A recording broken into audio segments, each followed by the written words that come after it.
రేవంత్ రెడ్డి కాదు, గోబల్స్ రెడ్డి నువ్వు.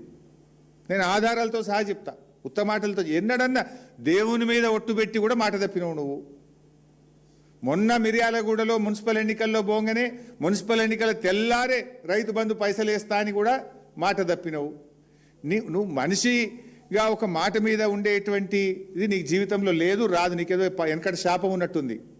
నిజాలు మాట్లాడడు రేవంత్ రెడ్డి అనే ఒక శాపం మీద ఉన్నట్టుంది. అబద్ధాలు తప్ప నువ్వు ఎన్నడూ జీవితంలో నిజాలు మాట్లాడవు. నువ్వు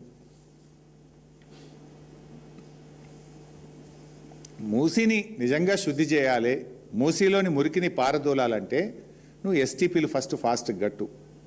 గోదావరి నీళ్ళని తెచ్చి, కాళేశ్వరం నీళ్ళని తెచ్చి మూసీలో నీళ్లు వెయ్యి. మూసీలో కలుస్తున్న ఇండస్ట్రీస్ ఏవైతున్నాయో, కలుషిత నీరు వదులుతున్నటువంటి పరిశ్రమలను గుర్తించి వాటిని షిఫ్ట్ చేసేయడానికి ముందు ప్రయత్నం చెయ్యి. ఇది చేయకుండా ఇవాళ 10,017 ఇండ్లు కూలగొడతా అని చెప్పి ఇది గవర్నమెంట్ ఇచ్చిన గెజిట్ నోటిఫికేషన్. మూసీ పేరిట రేవంత్ రెడ్డి ప్రభుత్వం ఇచ్చిన గెజిట్ ఇది. 10,017 ఇండ్లు కూలగొడతాము, 3,279 ఎకరాల భూమిని సేకరిస్తాము అని ఇది రేవంత్ రెడ్డి ప్రభుత్వం ఇచ్చినటువంటి గెజిట్. 10,017 ఇండ్లు కూలగొట్టారట. 10,017 ఇండ్లు అంటే ఎన్ని లక్షల జీవితాలు కదా. ఒక్కొక్క ఇంట్లో 5-10 మంది ఉంటారు.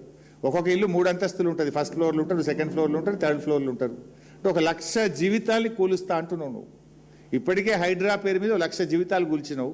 ఇప్పుడు మూసీ పేరు మీద ఇంకో 1,00,000 జీవితాలు కూల్చడానికి నువ్వు తయారైనవు. It is the government gazette, నేను చెప్తలేను. 10,017 ఇండ్లు. గాంధీ విగ్రహం పెట్టడానికి 10,017 ఇండ్లు కూల్చడం అవసరమా? మూసీ నదిని శుద్ధి చేయడానికి ఈ 10,017 ఇండ్లు కూల్చడం అవసరమా? మూసీ శుద్ధి చేయడానికి ఈ 3,279 ఎకరాల భూసేకరణ అవసరమా? అసలు ఏంది, నువ్వు మూసీ శుద్ధి చేస్తావా, రియల్ ఎస్టేట్ వ్యాపారం చేస్తావా? మూసీ శుద్ధి చేయడానికి 3,279 ఎకరాలు ఎందుకు మేము అడుగుతా ఉన్నాం.